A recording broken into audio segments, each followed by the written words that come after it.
大家好，我係丁姐。我哋踏入咗一個叫做24節氣嘅小滿。小滿嘅意思咧，即係話雨水開始多啦，開始咧啲雨水滿滿地啦。咁然後咧天氣真正開始感覺到嗰種酷熱啦。咁胃口會麻麻地，因為熱啊嘛，唔想食嘢，淨係想飲水，甚至乎咧食生果飲凍嘢。但係咁樣咧就好傷脾胃嘅，所以今日咧我哋介紹呢個湯，令大家咧健脾胃之餘，有少少去旅行嘅感覺。點解？我哋今日呢個叫做四神湯。四神湯令你諗起咩啊？諗起去台灣嗰啲夜市咯，好多四神湯嘅攤位。我哋加咗蘋果，叫做蘋果四神湯。四神湯係指邊幾隻主要材料？好，我哋馬上嚟睇下。四神湯嘅材料包括淮山，包括茯苓、蓮子同埋慈實。基本上台灣人講嘅四神湯，我覺得同我哋廣東人飲嘅清補涼咧，其實好類似嘅。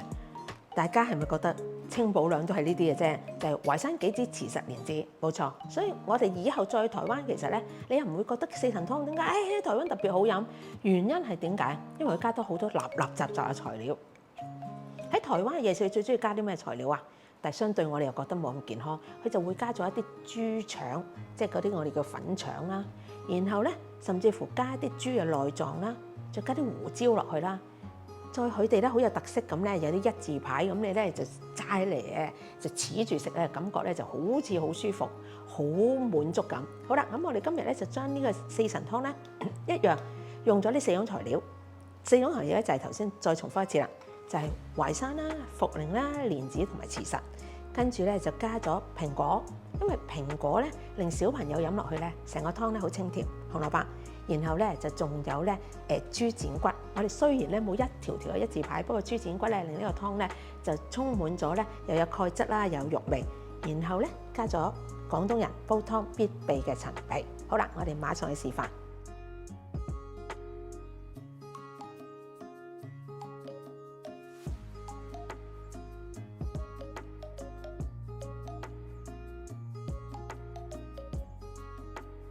好，我哋咧就開始準備咯。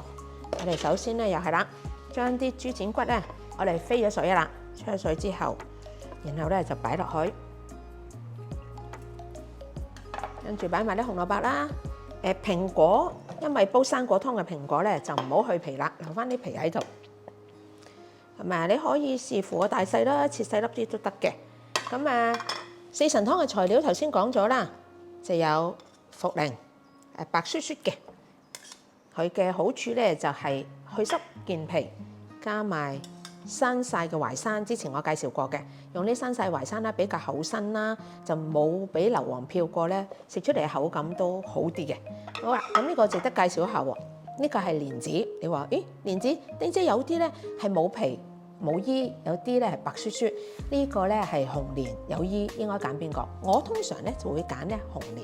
因為白蓮子通常係經過處理，就將表面嗰個衣咧去除咗。咁但係蓮子心係好苦，大家都知。咁所以咧，你可以買一啲叫開邊蓮子咯，佢本身已經去咗一條邊嘅。咁如果你買完粒咧有蓮子心咁喺度點啊？記得滴走咗佢，但係又唔好嘥喎。嗰啲蓮子心好有用嘅喎，我嚟做咩啊？清心火啊！特別係年青人咧，原來咧呢度個頭頂咧好多暗瘡咧，咁你可以點啊？將嗰啲蓮子心攞嚟焗水，咪苦到〜黐咗線，係啊，係苦㗎，不過咧又好有效。呢個慈實，慈實係咩人啱咧？通常好似我呢年紀，瞓到半夜咧，哎呀好鬼討厭，要起身咧去洗手間啦。咁咧慈實就有少少咧幫助改善呢個咧腰腎功能嘅問題。好啦，咁我哋咧就將佢加埋落去，就加埋咧頭先仲有一塊陳皮，咁就可以啦。咁等一陣咧，我哋飲嗰陣時候咧，就幻想自己喺台灣嘅夜市飲緊四神湯，好嘛？等一陣見。